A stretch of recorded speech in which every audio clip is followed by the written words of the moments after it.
آپ کو اجازت دیتی ہوں کہ میں اردو میں بات کر سکوں. مجھے صرف ایزی ہے پر اتنی نہیں کیا تھا آپ آنے کا کہاں لینا سنے لگوں میں سر کی سکوں.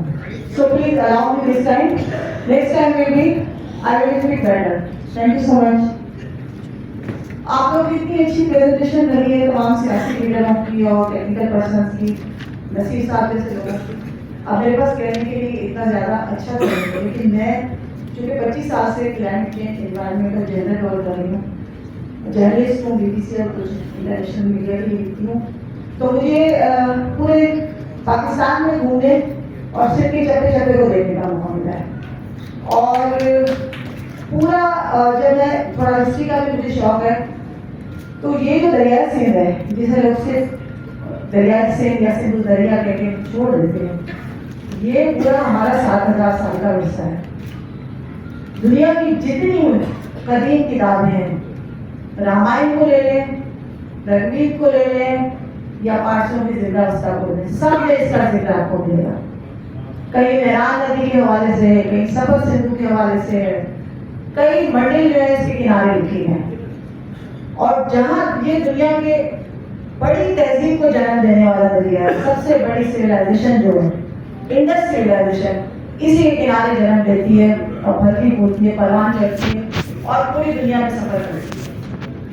کسی سے بات ہو رہی تھی تو لگا کہ نہیں عراق کی تہذیب زیادہ پرانی ہے اور یہ اور وہ, اور دوسرے بھی انہوں نے ملکوں سے بات کی. میں نے کہا آپ جن کا ذکر کر رہے ہیں ان کے پاس بہت مشکل ایک دریا ہے, 2 دریا ہے, ہمارے پاس 7 دریا ہیں. تو آپ ہمارا مقابلہ کریں گے ان کو. لیکن میں زیادہ تنقید یہ سچ بات نہیں کروں گی, ظاہر ایک کمزور سی صحافی ہوں, باہر ابھی وہ آ سکتی ہے اسے لینے کے لیے. لیکن میں یہ ضرور پوچھنا چاہتی ہوں کہ یہ جو پالیسی ساز ہیں بنانے والے, ان کو کسی نے کوٹلی ڈاؤن اسٹریم کا وزٹ کرا دیجیے آپ, اور ان سے پوچھیے کہ وہ پانی کہاں سے آئے گا, کہ نہروں میں جائے گا, سوائے اس کے لیے آپ ہمارا حصہ جو تھوڑا بہت بھیجا اسے بھی چوری کر لیں. گلیشیئرز ہیں, ڈیزرٹ ہے, پلینز ہیں, کوسٹل ایریا ہے, یہ سارا انڈس کا ایکو سسٹم ہے.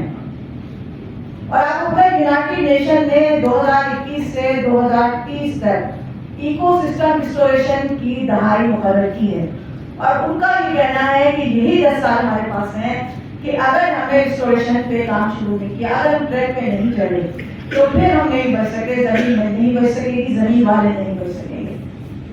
تو دنیا اپنے ایکو سسٹم ریسٹوریشن پہ جا رہی ہے, ہم اپنا ایکو سسٹم تباہ کرنے کے در پہ ہیں. آپ یہ کینال بنا رہے ہیں زمینوں کو آباد کرنے کے لیے, تو مقصد تو خوشحالی ہوتی ہے نا.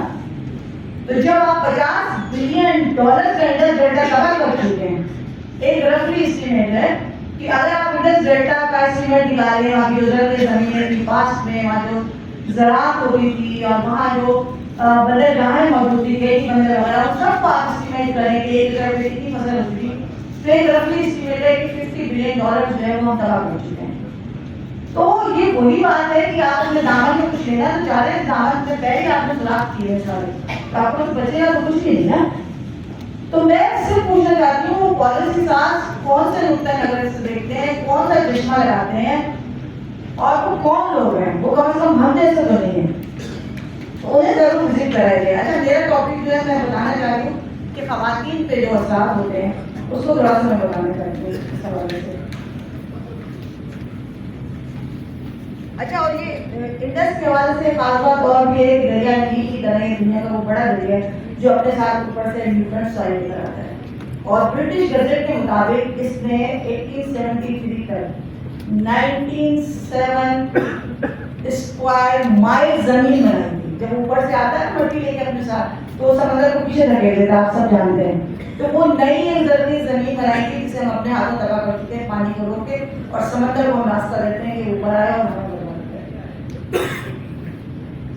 ایک طرف تو کلائمیٹ چینج دنیا بھر کی طرح پاکستان کو ولنریبل کر چکی ہے. پاکستان کا آپ اگر پورا میپ دیکھیں تو ہمارے پاس کئی ایکو سسٹم ہے جسے ہم کیا کہتے ہیں کہ پاکستان کو اللہ نے بڑا نوازا ہے. ہمارے پاس پولس کے بعد 7,500 گلیشیئرز بھی موجود ہیں, ہمارے پاس دریائی سسٹم بھی ہے, ہمارے پاس سمندر بھی ہے, لیکن ہمارے پاس تھریٹ بھی ملٹیپل ہے. یعنی جیسے بنگلہ دیش کو آپ لیں, اس کو ایک تھریٹ ہے کہ وہ سمندری طوفان جو ہے اس کے لیے خطرہ ہے, لیکن ہمارے پاس ملٹیپل تھریٹ ہے.